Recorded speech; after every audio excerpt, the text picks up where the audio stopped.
La Iglesia Bautista Betel te da la bienvenida. El que estés aquí no es una casualidad. Dios tiene un mensaje para ti.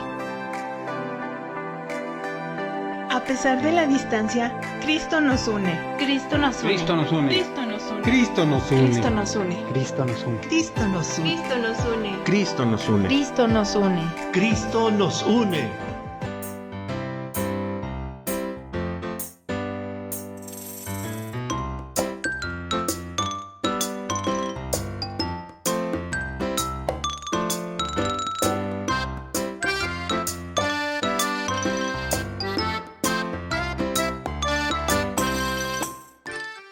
Que el Señor siga bendiciendo la vida de cada uno de ustedes, hermanos.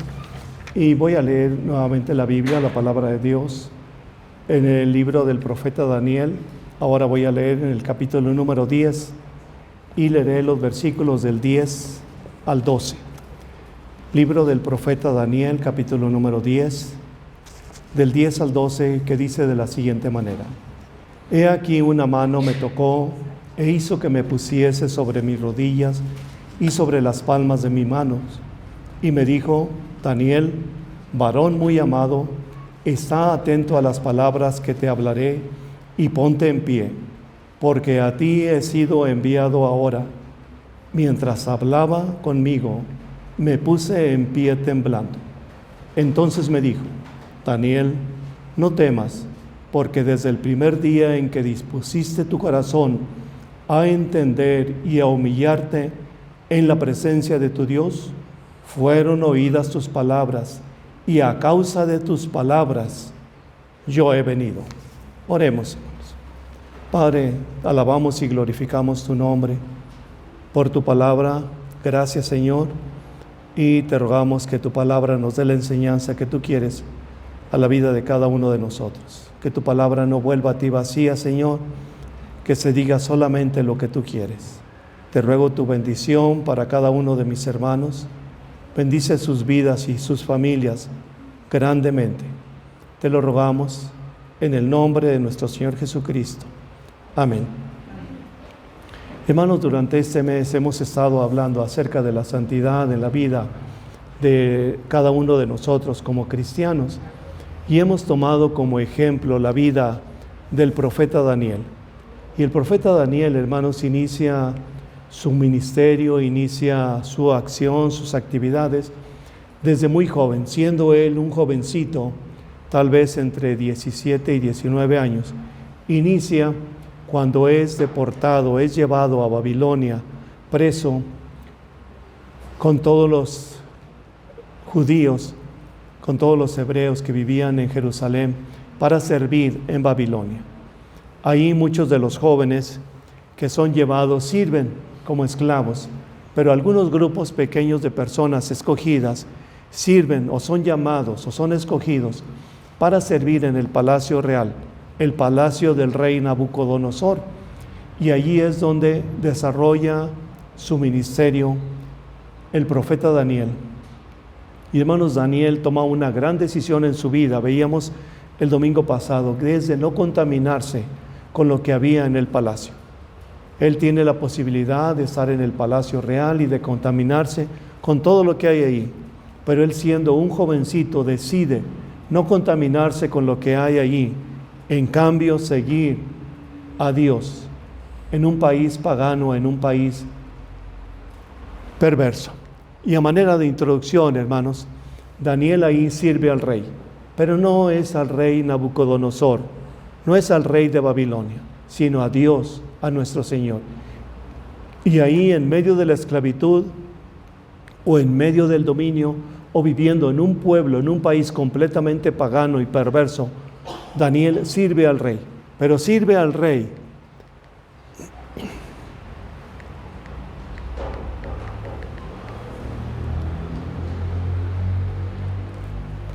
creo que ya no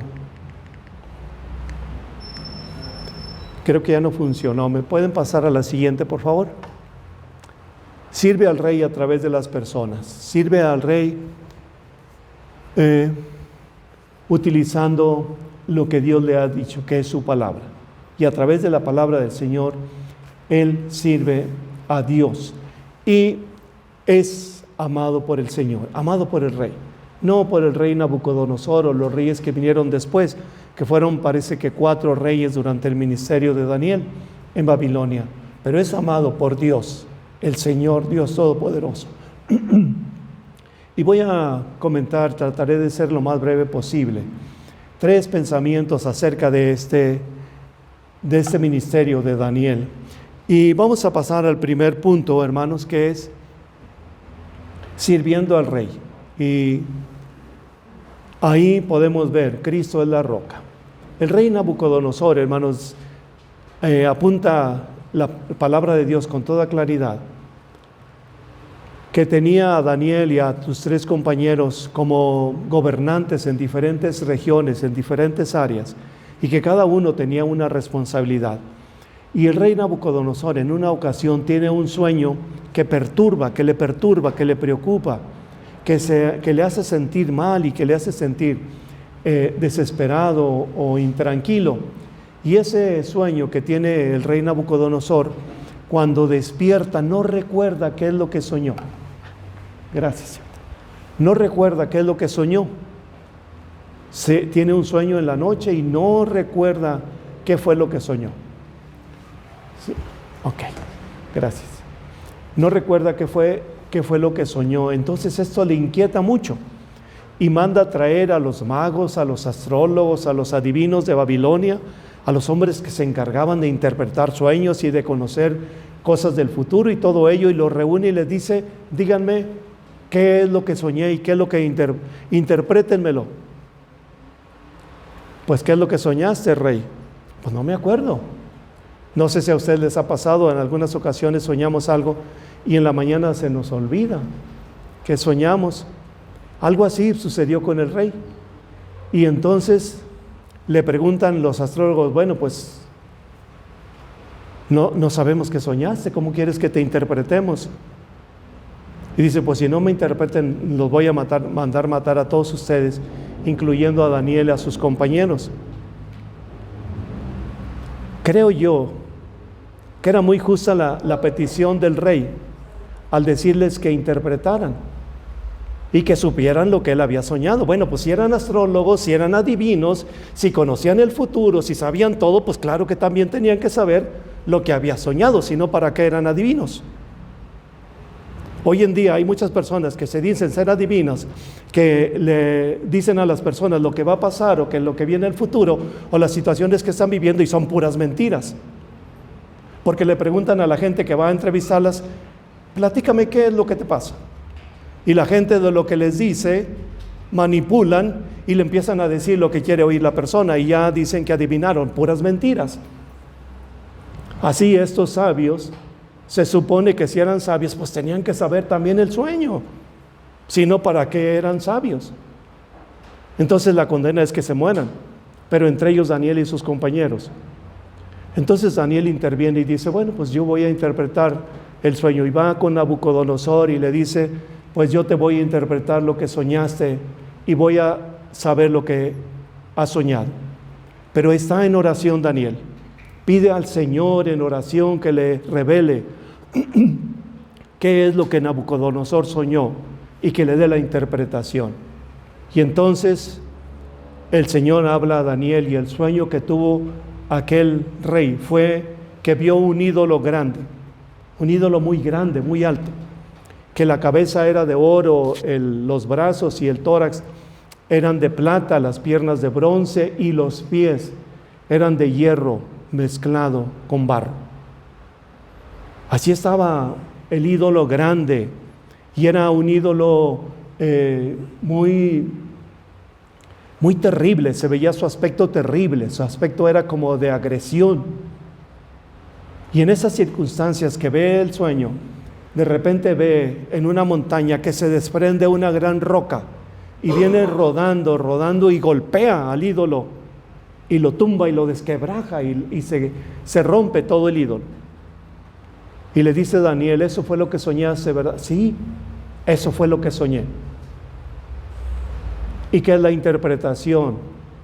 Pues la interpretación es que tú te sientes un rey poderoso, un rey grande, porque Babilonia es una ciudad grande y poderosa, porque la nación es grande, pero no por él, no por Nabucodonosor, porque Nabucodonosor se adjudicaba la gran Babilonia.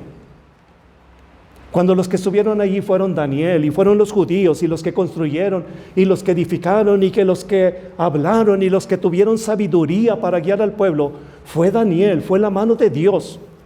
No fue el rey que se adjudicaba lo que Dios había hecho, bendiciendo a aquel pueblo por la presencia de su pueblo en Babilonia. No era la gran Babilonia de Nabucodonosor, por supuesto que no. Dios había dado la bendición porque allí estaban sus hijos. Aunque estaban viviendo en una situación de esclavitud, Dios había bendecido a ese pueblo, a esa nación. Y le dice Daniel: ¿y tú te crees como ese ídolo grande, fuerte, impetuoso, terrible?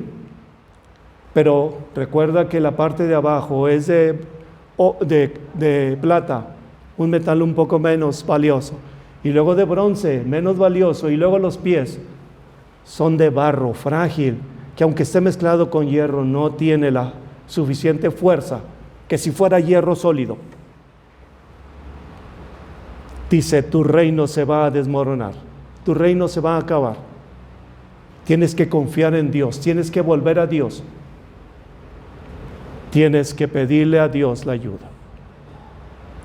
Amados hermanos, para cada uno de nosotros, como pueblo del Señor, como hijos del Señor, no tenemos ídolos. Gracias a Dios que no tenemos ídolos. Ni nos arrodillamos ante imágenes, ni tenemos imágenes ni en nuestro templo, ni en nuestras casas, ni en nuestra vida. A veces hay personas, a veces hay cristianos que tienen ídolos en sus vidas y que ellos mismos se han creado ídolos, porque el tiempo que deben dedicar al Señor, el pensamiento, se lo dedican a eso. Había una persona que solamente estaba pensando en tener riquezas y siempre estaba imaginando y siempre estaba fantaseando en que si tuviera estas riquezas compraría esto y compraría lo otro y adquiriría esas casas y esos carros y esa ropa, y su fantasía la envolvía completamente, y cada vez que estaba así era como si se estuviera arrodillando ante el ídolo que esa misma persona había creado. Y así, hermanos, podemos mencionar que a veces nosotros, nuestras acciones que no son correctas o que no son de hijos de Dios, es como si tuviésemos una idolatría, o nuestras actitudes o nuestros pensamientos o nuestras fantasías. A veces tenemos fantasías que no son de acuerdo a la palabra de Dios, porque no pensamos en predicar, en enseñar, en compartir, sino en otras cosas que son puramente humanas y a veces pecaminosas. Por eso, hermanos, podemos nosotros decir: no tenemos ídolos. En una ocasión el Señor Jesús, allí en el Evangelio, según Juan capítulo 8, les dijo a las personas que le rodeaban: conocerán la verdad, y la verdad os hará libres. Entonces los judíos se sintieron incómodos y le dijeron: nosotros nunca hemos sido esclavos, somos libres, somos descendientes de Abraham. Y el Señor les dijo: tienen idolatría en sus vidas y ustedes son esclavos porque no han creído en Cristo y porque no han seguido las instrucciones de la palabra de Dios. Y a veces nosotros, hermanos, podemos decir: no tenemos ídolos de barro, de yeso, pero a veces tenemos ídolos en nuestro corazón. ¿Saben que el único que puede quitar la idolatría en nuestra vida, de pensamientos, de acciones, de actitudes, de fantasías, de lo que sea, de pecado? Es Cristo, es la roca Cristo. La roca aquella que golpea al ídolo aquel de Nabucodonosor y lo derriba. Así Cristo, hermanos, en nuestra vida, la roca que es Cristo, puede derribar cualquier idolatría de la vida nuestra. Puede quitar cualquier pecado, cualquier pensamiento, cualquier actitud que esté en contra de lo que la palabra de Dios enseña. La palabra de Dios, hermanos, nos enseña desde el Antiguo Testamento que Cristo es la roca de salvación, la roca que puede quebrantar cualquier idolatría, la roca que puede quitar cualquier pecado, pero también es la roca de salvación. Y les decía, hermanos, en la palabra de Dios desde el Antiguo Testamento, dice que la piedra angular de una edificación es Cristo. Y en Salmos y en Job y en el profeta Jeremías y en todo el Antiguo Testamento habla de Cristo, señala a Cristo. Y en el Nuevo Testamento el Señor Jesús les dijo: ustedes los edificadores han desechado a la roca que es Cristo, la piedra angular, la piedra principal, el cimiento de donde debe estar fundada la vida. En Salmos, recuerdan el Salmo número 40, un salmo muy amado, desde el versículo 1, pero en el versículo 2 dice: me hizo sacar del pozo cenagoso, de la desesperación en donde yo estaba. Me hizo salir el Señor y me puso en la roca, en la peña que es Cristo. Ahí está señalando a Cristo como la roca fundamental, la roca en la que debemos edificar nuestra vida. Recuerden la enseñanza de Mateo 7. Dijo el Señor Jesús: había dos hombres. Uno era un hombre prudente y edificó su casa sobre la roca. Y cuando vinieron los vientos, o vinieron las tormentas, vinieron las crecidas de agua, golpearon aquella casa y no cayó, porque estaba edificada, porque estaba fundada sobre la roca. Pero dice el Señor Jesús: quien oye estas palabras y no las hace, le compararé a un hombre insensato que edificó su casa sobre la arena. Y cuando vino la tormenta, cuando vinieron las crecidas de ríos, cuando vino el viento, dieron contra aquella casa, se derribó y fue grande su ruina. Amados hermanos, ¿en quién está edificada nuestra vida? Amados jóvenes, ¿en quién edifican ustedes su vida? ¿En quién hemos edificado cada uno de nosotros nuestra vida? Debe estar edificada en Cristo, que es la roca que no se mueve, que es la roca que está firme. Porque si edificamos nuestra vida en las arenas movedizas del dinero, del deseo, del trabajo, de cualquier otra cosa, cuando vengan los problemas a nuestra vida, caerá. ¿En qué está edificado el matrimonio de cada uno de nosotros, los que somos casados? ¿En qué está edificada nuestra familia? Nuestros hijos, nuestros nietos, ¿en quién están edificando su vida? Debe ser en Cristo, la roca de salvación, la roca que no cae, la roca que está firme por la eternidad. El rey Nabucodonosor se dio cuenta que debía de confiar en Dios, de que debería entregar su vida a Jehová de los ejércitos. Y paso a un segundo pensamiento, hermanos, aquí de este mismo pasaje.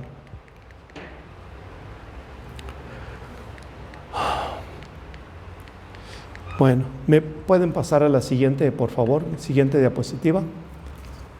Muy bien, gracias. El vocero del rey, el mensaje en la pared.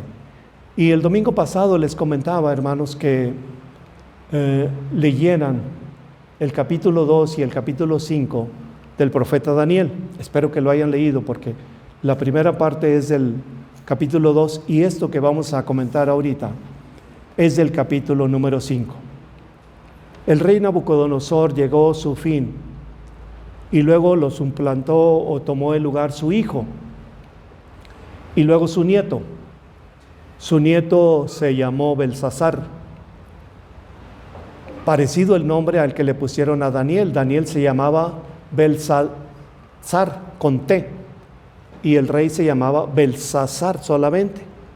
Había un parecido en los nombres, pero no era el mismo. El rey Belsasar era un hombre muy joven cuando llegó al reinado de Babilonia, con todo lo que podía tener un rey joven y todo lo que podía hacer. Hacía 20 años que Nabucodonosor había muerto y ahora su nieto está en el trono. Y dice la Biblia que hizo un banquete. Parece que era recurrente en los banquetes de aquel joven. Invitó a 1000 de sus gente allegada, de sus súbditos, de su gente más importante. Invitó a 1000 personas. Y además tenían vino en abundancia, música estridente, mujeres y concubinas al por mayor, y estaban en una serie de fiestas, en una orgía de desenfreno, todo lo que querían y hacían en ese lugar, en un salón grande del palacio. Y entonces al rey se le ocurrió una idea y dijo: ¿por qué no van y traen los vasos que trajeron de Jerusalén, que usaban los sacerdotes en el templo de Jerusalén y que se los habían llevado a Babilonia cuando deportaron a todas las personas? ¿Cómo no traen aquellos vasos de oro que había en el templo para que brindemos aquí, mis concubinas y yo y todos los que están aquí? Y fueron y trajeron los vasos. Y hermanos, no les bastó toda la maldad que hacían. Tenían que traer de las cosas sagradas del templo del Señor para usarlos en aquel momento de pecado. Lo consagrado, lo santo, lo que servía de adoración, entonces lo estaban utilizando para el pecado. Qué perversidad de gente, de personas, que lo que Dios había escogido, lo que Dios había santificado, ahora lo usaran en esa situación de pecado. ¿Saben que nuestro cuerpo es el templo del Espíritu Santo? Y saben que este cuerpo de cada uno de nosotros ha sido santificado por Dios, ha sido escogido por Dios. Y es el templo, este lugar, este templo donde estamos nosotros, físicamente hablando, es el lugar exclusivo para adorar a Dios. Aquí no venimos a tener fiestas, ni venimos a tener reuniones de otro tipo, ni invitamos a gente que vengan de un sindicato para que tengan sus reuniones sindicales. Por supuesto que no, porque este lugar es exclusivo para la adoración a Dios. Saben que este lugar, que es el templo, que es la casa de Dios, que somos cada uno de nosotros, es un templo santo, sagrado, consagrado, entregado al servicio de Dios. Y que por lo tanto no debemos hacer nada que menosprecie, que burle o utilizarlo para cualquier tipo de maldad o cualquier tipo de pecado. Porque es el lugar santo, es el lugar donde habita el Señor, es el lugar donde ha posesionado el Espíritu Santo en nuestras vidas. Por eso, amados hermanos, en ninguna circunstancia debemos utilizar este lugar, este templo que ha sido consagrado para la adoración a Dios. No debemos usarlo para burla de Dios.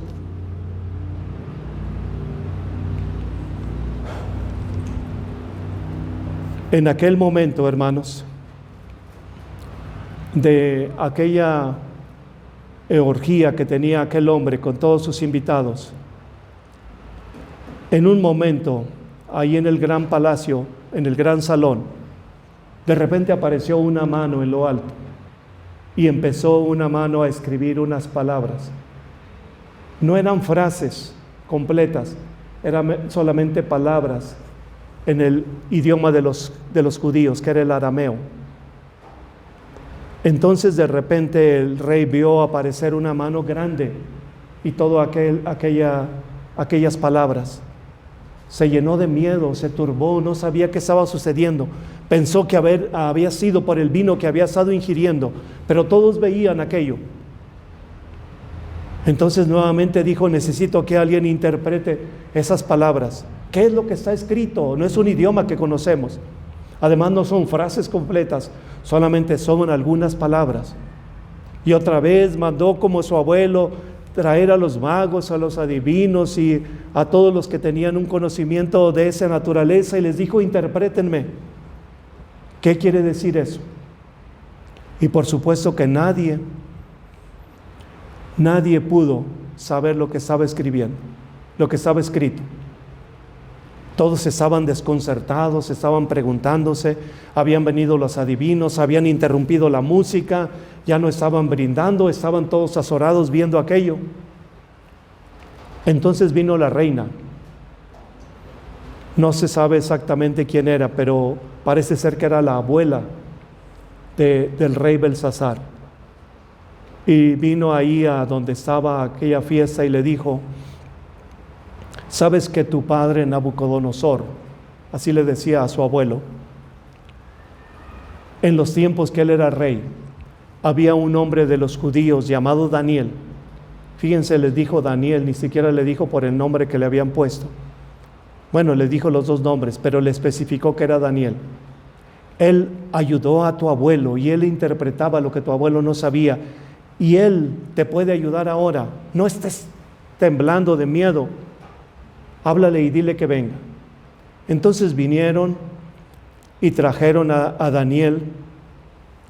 Y cuando el profeta Daniel llegó en aquel salón donde estaba todo aquel desorden, el rey le dijo: si tú me interpretas lo que está escrito, te voy a dar riquezas, te voy a dar todo lo que quieras, y además te voy a poner en tercer lugar del reino. Habrá solamente dos más grandes que tú, y tú estarás en el tercer lugar de todo el reino. Y la Biblia no especifica porque no da muchos detalles, pero solamente yo me imagino que cuando llegó aquel hombre, ya no era un jovencito, ya era un hombre maduro, y se paró, se plantó frente al rey y empezó a ver toda aquella orgía, y identificó los vasos que había en el templo de Dios, cómo los estaban utilizando para emborracharse. Me imagino que Daniel ardió en coraje y se plantó ante el rey y le dijo: no quiero nada de lo que tú me estás ofreciendo, ni quiero el puesto que me estás dando.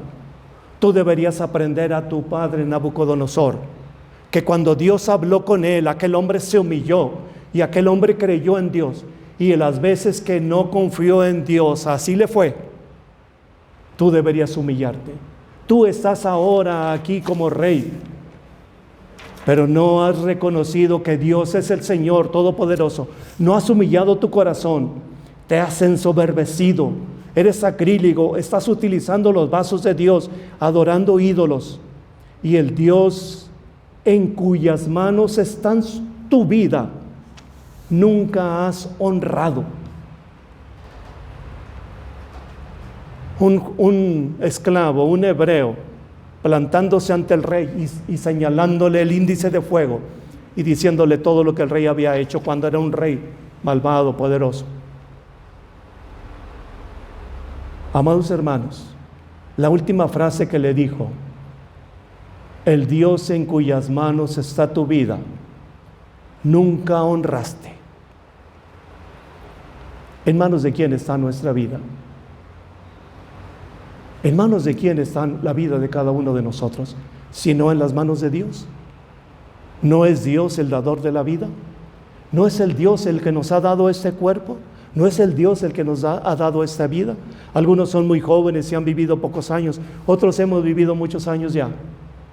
¿Y quién nos ha dado la vida? Pues Dios. ¿Y en las manos de quién está nuestra vida? En las manos de Dios. Porque ¿quién dice: yo ya voy a vivir tantos años? Porque no sabemos si el día de mañana el Señor nos llame.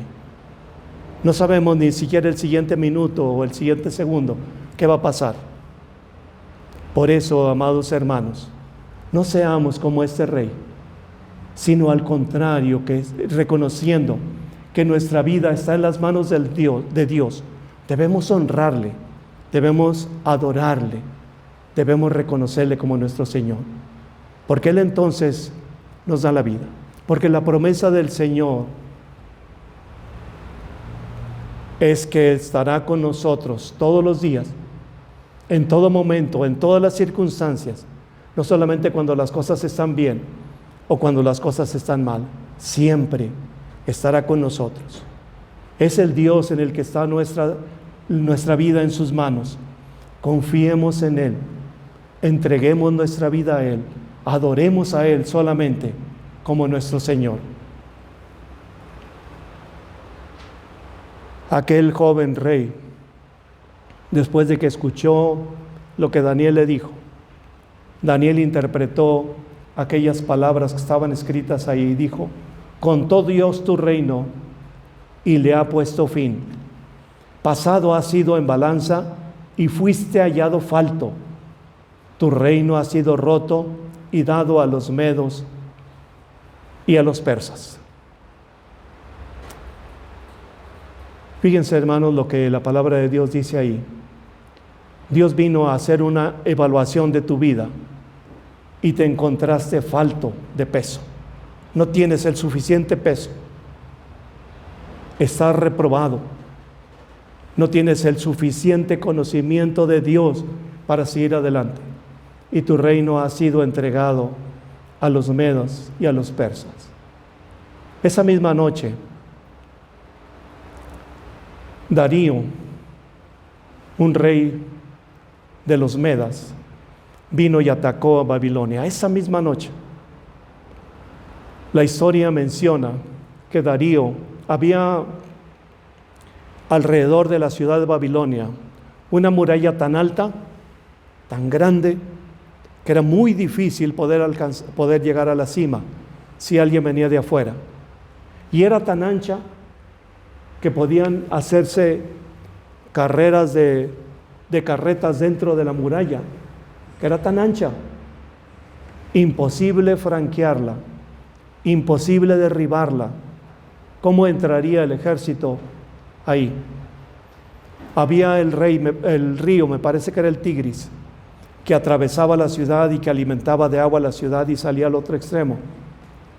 Entonces, el rey que vino a tomar, Darío, que vino a tomar la ciudad de Babilonia, antes hicieron una gran zanja y desviaron el agua del río. Y esa noche entraron por abajo del puente donde entraba el río. Y entraron hasta el palacio donde estaba emborrachándose este hombre. Y ahí lo mataron y a todos los que estaban ahí. Y tomaron la ciudad. Y Darío se quedó como rey. No sé, hermanos, si Belsasar sabría de las acechanzas. Yo creo que sí.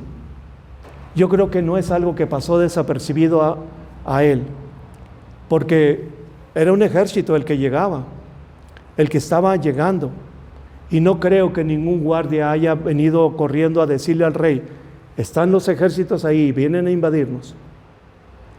Y él, en vez de tomar su puesto, sus armas y defender su ciudad, estaba emborrachándose,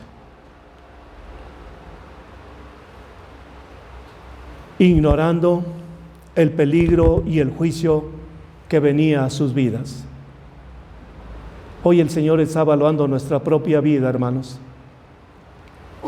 Hoy viene el Señor a ver cómo está nuestra vida, nuestro servicio, lo que hacemos al Señor en su obra, en su iglesia, con los dones, con los ministerios, con las comisiones, en todo lo que servimos.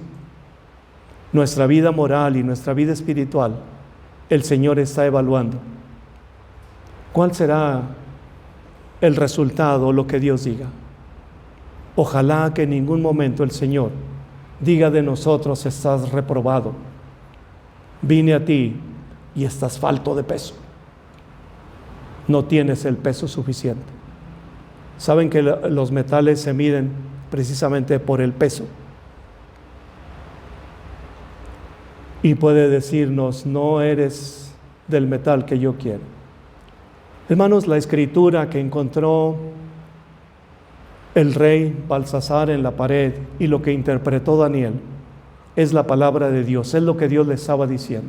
Nosotros hoy, hermanos, tenemos la palabra de Dios que nos está enseñando, que nos está mostrando cuál debe ser nuestra vida, cuál debe ser el camino, qué es lo que debemos hacer. Por cierto, leí hace poco que casi son 500 años de que se escribió la palabra de Dios en el idioma español.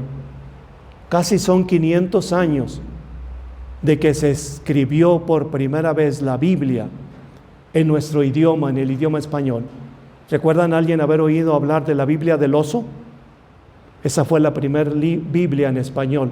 Y le decían la Biblia del oso porque en la portada tenía un oso pintado comiendo un panal de miel en un árbol. Y así le decían, la Biblia del oso. Esa fue la primera Biblia que tuvimos los que hablamos español. Y de ahí para acá, hermanos, muchas versiones de la palabra de Dios han venido. Si hoy el Señor nos preguntara, ¿qué tanto has leído tu Biblia? ¿Qué tanto conoces de la palabra de Dios? ¿Cuál sería la evaluación? Ojalá, hermanos, que todos estemos preparados leyendo la palabra de Dios, viviéndola, escudriñándola, cada día conociéndola. Esto me da pie para ir al último punto y con eso termino. Vamos al tercer punto, por favor, sí. Amados del Rey, hijos amados, el profeta Jeremías, no recuerdo exactamente cuánto tiempo hace que había profetizado esa situación que vivía el pueblo de Israel en Babilonia, pero profetizó con toda esa actitud el profeta Jeremías por instrucción de Dios que habían de pasar 70 años en el cautiverio en Babilonia. Y en este capítulo 10 del profeta Daniel han pasado ya más de 70 años. Ya se ha cumplido el tiempo en que Dios estableció para que estuviesen ahí. Ya ha regresado el primer grupo de judíos a la tierra de Israel, a Jerusalén. Ya han ido.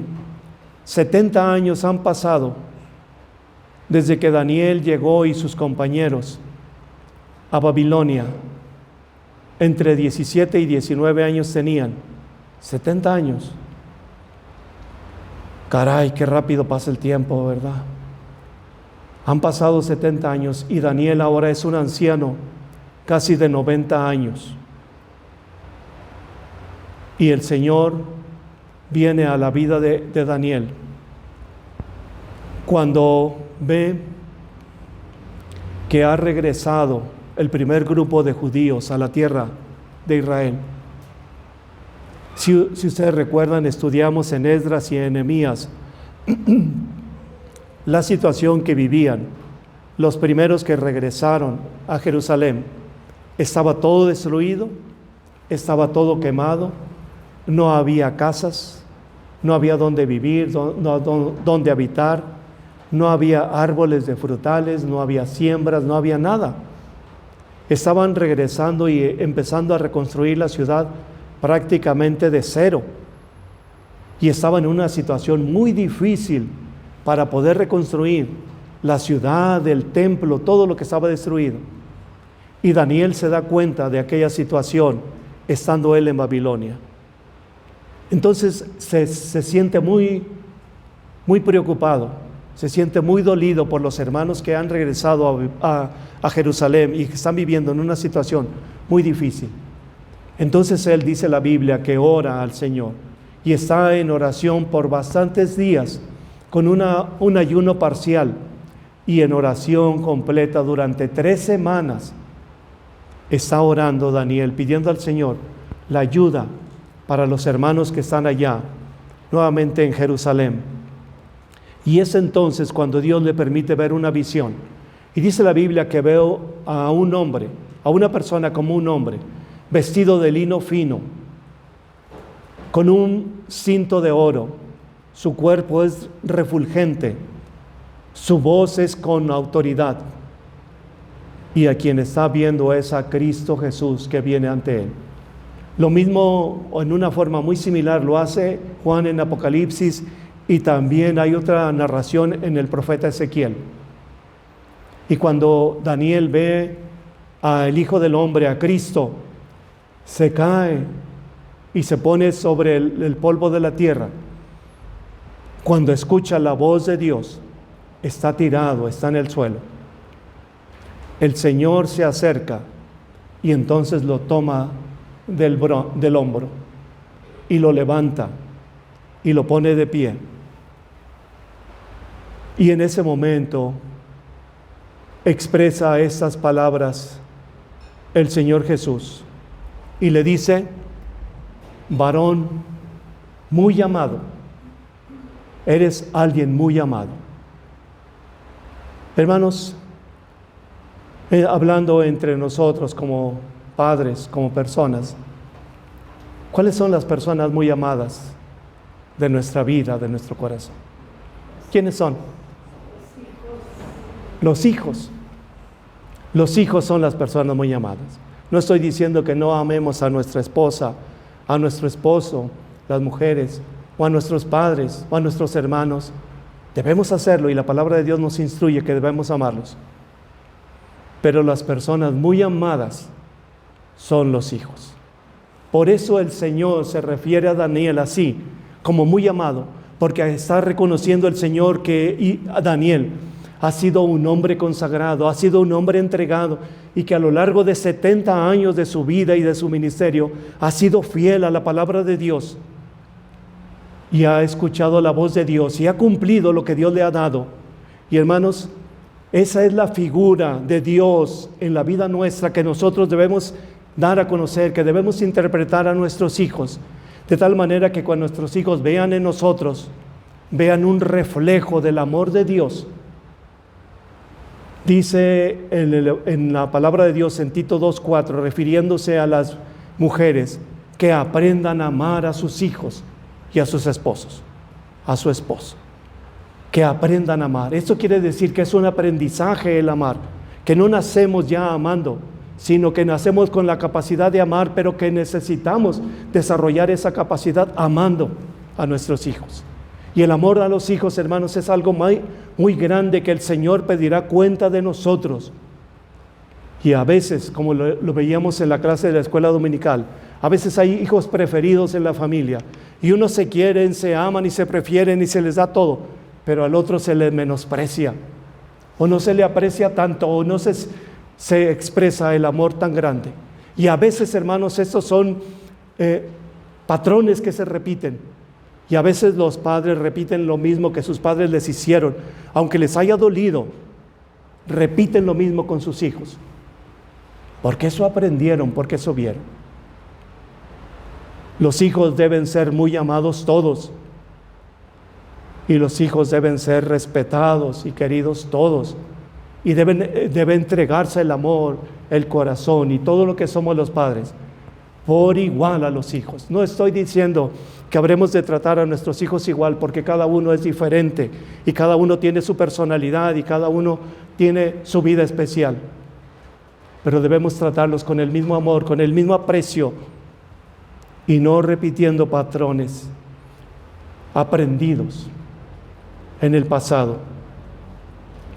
Amados hermanos, gran responsabilidad tenemos los padres, los abuelos, los tíos, las personas mayores, de enseñar a las nuevas generaciones el amor a los hijos, de tal manera que cuando lleguen a tener hijos o cuando tengan hijos, sepan amar igual. El Salmo 27:10 dice: no obstante lo que pueda haber, si mi padre y mi madre me dejaran con todo, Jehová me recogerá.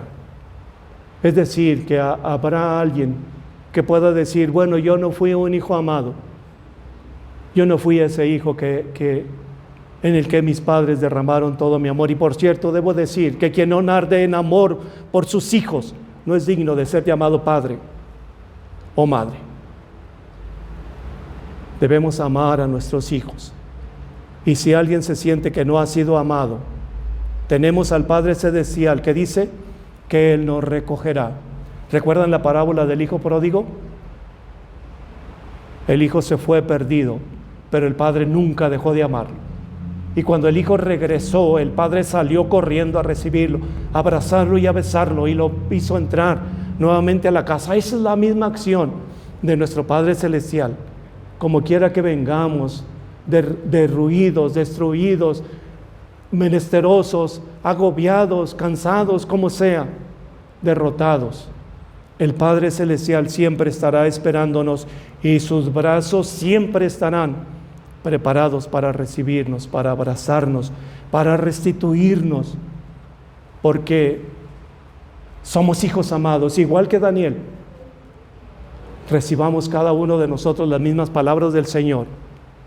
Somos hijos amados. ¿No creen? ¿No Cristo fue y murió a la cruz por nosotros? ¿No creen que fue mostrado el amor tan grande de Dios para con nosotros al entregar su vida, su sangre por nosotros? Se nos hace poca cosa. ¿Qué le costamos al Señor? Su propia vida, su propia sangre. Le costamos al Señor. Por eso, reconozcamos que somos hijos muy amados. Durante el ministerio del Señor Jesús, el Padre Celestial expresó en varias ocasiones, en la transfiguración y en el bautismo del Señor, y antes, en el Antiguo Testamento también dijo: este es mi Hijo amado, en quien me complazco. Eso es lo que dice el Señor de nosotros. Este es mi Hijo amado, refiriéndose a cada uno de ustedes, a cada uno de nosotros. Este es mi Hijo amado, en quien me complazco. Pero no puedo terminar sin decir que gran responsabilidad es también para los hijos. No solamente para los padres amarnos, también para los hijos.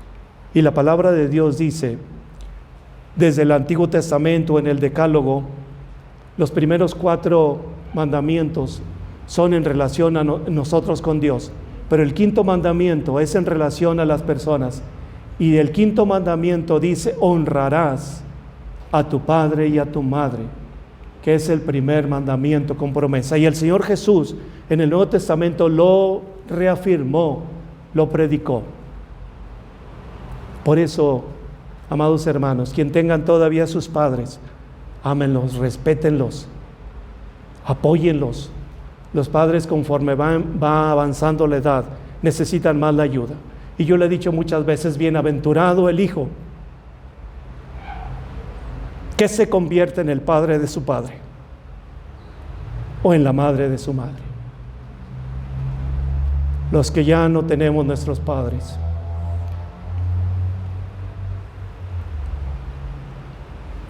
¿cuánta falta nos hace? Por eso los que tienen todavía sus papás, respétenlos, ámenlos, visítenlos, llámenles por teléfono, estén al pendiente, muéstrenles su amor, muéstrenles su cariño, muéstrenles su respeto, porque un día no los tendrán. Es el primer mandamiento que Dios estableció y que dio una gran promesa, doble promesa, para que te vaya bien y para que seas de una larga vida, una vida prolongada en esta tierra. Somos muy amados por el Señor. Reconozcámoslo así. Y quiero invitar, hermanos, si alguien no ha creído en Cristo, no ha recibido a Cristo como Señor y Salvador, hoy Cristo le está hablando, le está diciendo que lo invite a su vida y que lo reciba, que sea su Señor y que sea su Salvador. Reciba a Cristo, ahí con su pensamiento, ahí desde su corazón. Él escucha y Él se queda con usted. Y la invitación a cada uno de nosotros, hermanos, es a que recordemos este pasaje de la palabra de Dios. Y voy a invitarlos a que nos pongamos en pie y vamos a leer en el libro de Romanos, capítulo 8, del 34 al 39. Está aquí al frente. Si alguien puede alcanzar a ver las letras, lo vamos a leer todos juntos. Quien no lo alcance a ver y tenga que leerlo en su Biblia, léanlo por favor. Romanos 8, del 34 al 39. Dice la palabra de Dios: ¿quién es el que condenará? Cristo es el que murió, mas aún el que también resucitó, el que además está a la diestra de Dios, el que también intercede por nosotros. ¿Quién nos separará del amor de Cristo? ¿Tribulación, angustia o persecución, o hambre, o desnudez, o peligro, o espada? Como está escrito, por causa de ti somos muertos todo el tiempo, somos contados como ovejas de matadero. Antes, en todas estas cosas, somos más que vencedores por medio de aquel que nos amó, por lo cual estoy seguro que ni la muerte, ni la vida, ni ángeles, ni principados, ni potestades, ni lo presente, ni lo porvenir, ni lo alto, ni lo profundo, ni ninguna otra cosa creada nos podrá separar del amor de Dios, que es en Cristo Jesús, Señor nuestro. Quiera Dios, hermanos, que esa sea una realidad en la vida de cada uno de nosotros y que no olvidemos que somos esos hijos amados de Dios. Vamos a continuar.